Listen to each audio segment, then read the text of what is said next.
Good evening guys, मैं हूं doctor Yogesh Kumar सुटवाल, आपका ज्योग्राफी का एजुकेटर। सभी लोगों को यहां पे न्यूज मिल ही चुकी है कि कल 18 अक्टूबर को यहां पे रिजल्ट का अनाउंसमेंट होने वाला है। ऑफिशियल ट्विटर हैंडल से यहां पे ट्वीट किया गया है, किसके द्वारा?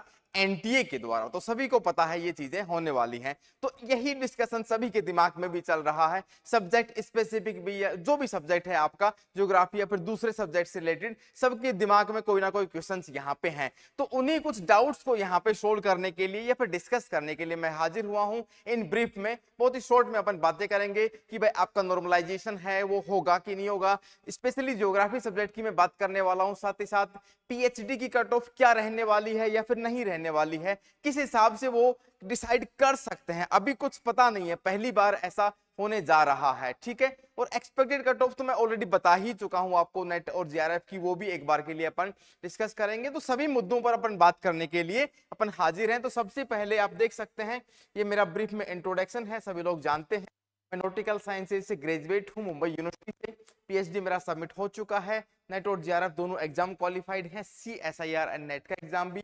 ये आपका इंटर्नशिप और यहाँ पे टीचिंग एक्सपीरियंस की डिटेल है। आप देख सकते हैं कि दिसंबर 2024 को टारगेट करते हुए यहाँ पे जीआरएफ अड्डा के ऊपर पेपर 1 और पेपर 2 जो ज्योग्राफी है उसका कोर्स ऑलरेडी स्टार्ट हो चुका है। तो आप उसको गो थ्रू करें, ये सभी उसकी विशेषताएं हैं, आप इसको देखें परखें, उसके बाद में आप यहाँ पे एनरोल कर सकते हैं। साथ ही साथ एक बहुत अच्छी न्यूज ये है कि ऑलरेडी यहाँ पे 500 प्लस सिलेक्शन दिए जा चुके हैं जीआरएफ अड्डा के द्वारा। अभी दिसंबर 2024 को टारगेट करते हुए 1000 से ज्यादा सिलेक्शन का टारगेट यहाँ पे रखा गया है। तो उस मुहिम का आप भी हिस्सा बन सकते हैं। एक बहुत अच्छी न्यूज आप लोगों के लिए ये भी है कि आपका रिजल्ट आने की खुशी में, आज या कल में, जब भी रिजल्ट आने वाला है, कल ही आएगा, सॉरी कल आएगा, तो उसके उपलक्ष्य में उस मौके पर JRF20 नाम से, ठीक है, JRF20 नाम से यहाँ पे आपको एक कोड दिया गया है। उसके द्वारा आप जीआरएफ अड्डा के एप्लीकेशन पे कोई भी जो आपका सिलेबस रहेगा उससे संबंधित कोई भी कोर्स आपका खरीद सकते हैं 20% डिस्काउंट के साथ में। तो बिल्कुल अपन बिना देरी के अपन शुरुआत करते हैं आज के इस छोटे से सेशन की कि रीनेट एग्जाम का जो रिजल्ट है वो यहाँ पे डेट बता चुके हैं कि 18 अक्टूबर कल के दिन यहाँ पे आने वाला है। सबको पता है। देखो उसमें सबसे जरूरी बात क्या की बात यहाँ पे होने वाली है कि नॉर्मलाइजेशन होगा कि नहीं होगा।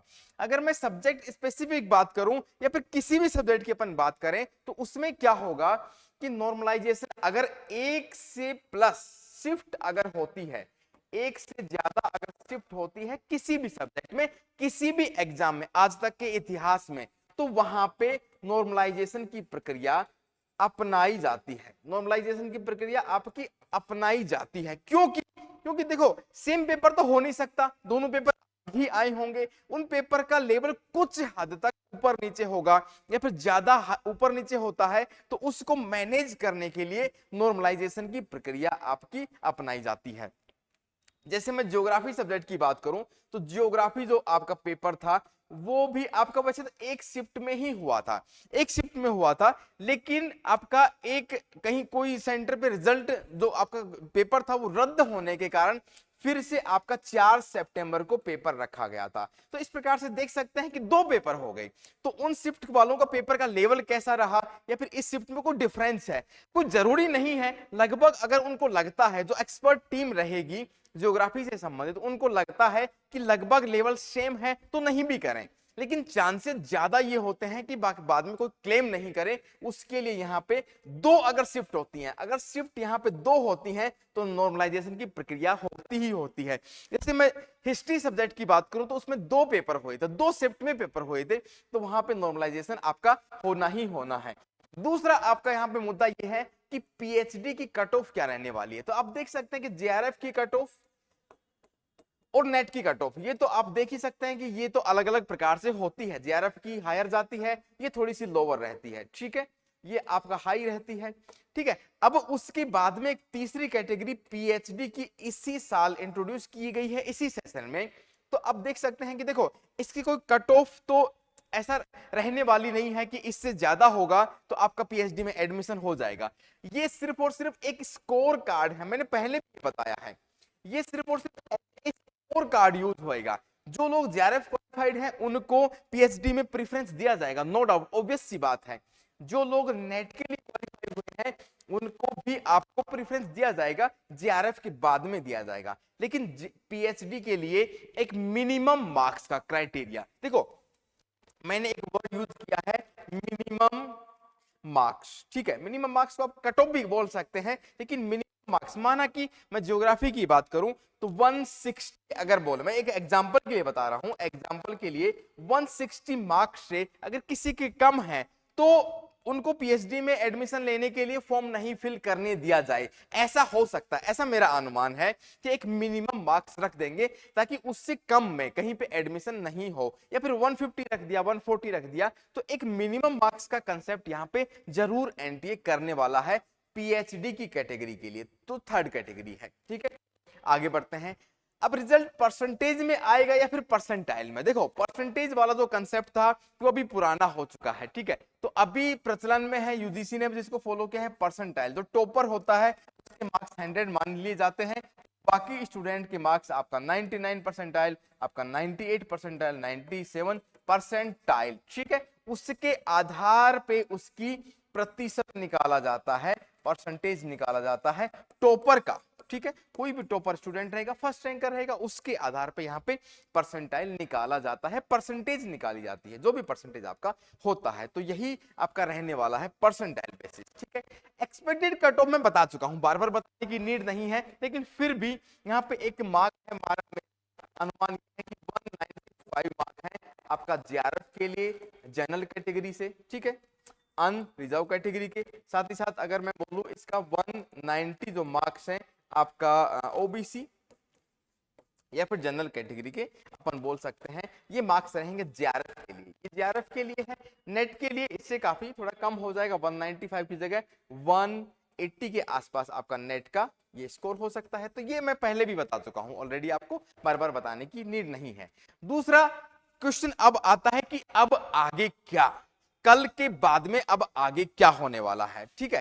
देखो रिजल्ट आपका आ जाएगा, ठीक है, रिजल्ट आपका कल आ जाएगा। तो जिन भी लोगों का यहाँ पे सिलेक्शन होना है, तो जितने भी लोग सेलेक्ट हो जाएंगे, ठीक है। तो जो सिलेक्शन नहीं हुए उनको निराश होने की बिल्कुल भी जरूरत नहीं है, क्योंकि दिसंबर वाला सेशन, जनवरी में पेपर होगा या दिसंबर में या फरवरी में, जो भी चांसेस हैं, तो उसके बाद में अब देखो जल्दी ही एनटीए के ऊपर प्रेशर भी है, दबाव भी है। देखो रिजल्ट के बाद में आपको नोटिफिकेशन निकालना होगा, नोटिफिकेशन आपको निकालना होगा। किसको? दिसंबर 2024 को टारगेट करते हुए निकालना ही निकालना है। समझ में आ रही बात? नोटिफिकेशन निकालना ही निकालना है। ये एक प्रकार से दबाव भी है, क्योंकि ऑलरेडी काफी लेट हो चुके हैं, अक्टूबर आ चुका है, दीपावली की छुट्टियां आने वाली हैं, तो ये नोटिफिकेशन किस रूप में आएगा अभी तक कुछ क्लैरिटी नहीं है। समझ में आ रही बात? तो अब आगे क्या, आगे का बात ये है, इसका जवाब सीधा सा है, रिजल्ट को देखें। बिल्कुल गीता की भाषा में मैं बोलता हूं कि समविचार, समविचार की संभावना, संभाव का मतलब ये हुआ, होता है तो भी अच्छा, नहीं होता है तो भी ज्यादा बुरा मानने की कोई जरूरत नहीं है। फिर से आपको लग जाना है तैयारी में। नोटिफिकेशन आने में बहुत ज्यादा टाइम ये लोग नहीं लगाएंगे, हो सकता है इसी वीक के आखिरी तक, सैटरडे तक या फिर नेक्स्ट वीक में ये नोटिफिकेशन निकाल दें दिसंबर 2024 का। उसकी डेट क्या होगी, एग्जाम की डेट होगी, ये अभी तक के नहीं पता है, ठीक है। दूसरी चीज ये कि भाई दीपावली का सीजन है, आप सभी लोग यहाँ पे छुट्टियां और फेस्टिवल सीजन को एंजॉय कर सकते हैं। उसके बाद में, बिल्कुल बाद में, यहाँ पे दिसंबर 2024 को टारगेट करते हुए बिल्कुल आप लोग क्या करेंगे, बिल्कुल तैयारी में जुट जाना है, बिल्कुल भी देर नहीं करनी है। समझ में आ रही बात? तो आगे क्या, एक सिनेरियो सिंपल सा है, इसको कंफ्यूज करने की कोई भी नीड नहीं है, कोई ज्यादा एंजॉय करने की नीड नहीं। भाई जिनका सिलेक्शन हुआ तो नेट हुआ, तो उनको भी नेट के बाद में कंपटीशन देना है, कंपटीशन देके ही तो असिस्टेंट प्रोफेसर बन पाएंगे। सिर्फ नेट की डिग्री दिखाने से असिस्टेंट प्रोफेसर नहीं बन पाएंगे। कोई प्राइवेट कॉलेजेस हैं, उनको वहां पे क्वालिफिकेशन मिल सकता है, पढ़ाने का मौका मिल सकता है, लेकिन आगे आने वाले चैलेंजेस और भी रहेंगे। तो इसलिए मैं बोल रहा हूं संभाव का मतलब यह हुआ कि दोनों के लिए, जिनका सिलेक्शन होगा या फिर नहीं होगा, दोनों लोगों के लिए आपको क्या करना है, दोनों को ही मैं बोल रहा हूं, दोनों को ही आपको यहाँ पे सब्जेक्ट, जो भी सब्जेक्ट हैं उसका तैयारी में जुट जाना है। और नोटिफिकेशन जल्दी ही आपका दिसंबर 2024 का बिल्कुल आने में है, एकदम तैयार रखा हुआ है, ये मान सकते हैं। तो बिल्कुल यही मेरे विचार थे इस रिजल्ट को लेके। तो आखिरी में मैं कहना चाहूंगा कि यहाँ पे एक छोटी सी न्यूज आप लोगों के साथ में है। कोई भी कोर्स है आपका, एप्लीकेशन पर रिजल्ट की खुशी में ही यहाँ पे JRF 20 अगर आप लगाते हैं तो आपका 20% का डिस्काउंट सीधे सीधे तौर पे आपको मिल जाएगा। कोई भी कोर्स पे आपका JRF अड्डा की एप्लीकेशन को आप डाउनलोड करें, आप वहां पे जाके देखें। ठीक है, तो इस सेशन को अपन यहीं पे समाप्त करते हैं। कल मिलते हैं नई खुशियों के साथ में। और कुछ यहाँ पे कभी कुछ लोग यहाँ पे रहेंगे जिनको कंसर्न भी रहेगा कि सर उनका नहीं हुआ, क्या रहा, तो उन सभी से बातें की जाएंगी। ठीक है, तो खुशी के साथ खुशी भी, जो लोगों का सिलेक्शन नहीं होगा उन लोगों के दुख में भी अपन लोगों को साथ में रहना है। कल मिलते हैं फिर रिजल्ट के साथ में, तब तक के लिए थैंक यू सो मच। जय हिंद, जय भारत।